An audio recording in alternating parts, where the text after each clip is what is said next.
পাছত সুভাষ চন্দ্ৰ বসু জাৰ্মানীৰ পৰা গুচি গ'ল ছিংগাপুৰলৈ। ছিংগাপুৰ তেতিয়া জাপানীসকলৰ অধীনত আহি গৈছিল আৰু জাপানীসকলো ব্ৰিটিছৰ বিৰুদ্ধে আছিল, গতিকে তেওঁ ছিংগাপুৰলৈ গুচি গ'ল। ঠিক আছে। ইতিমধ্যে মালয়েছিয়াত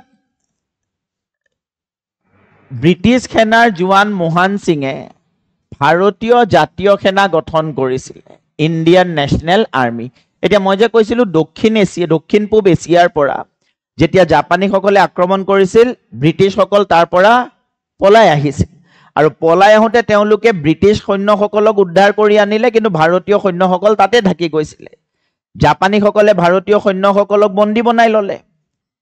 এই যুদ্ধৰ বন্দীসকলৰ ভিতৰতে এজন আছিলে যাৰ নাম আছিলে মোহন সিং।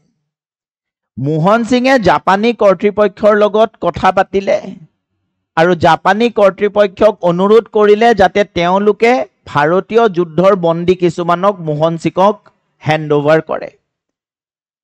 মোহন সিঙে ক'লে যে ভাৰতীয় বন্দীসকলক লৈ তেখেতে এটা আৰ্মি গঠন কৰিব আৰু এই আৰ্মিটোৱে জাপানীসকলৰ লগত মিলি পেলাই ব্ৰিটিছৰ বিৰুদ্ধে যুদ্ধ কৰিব।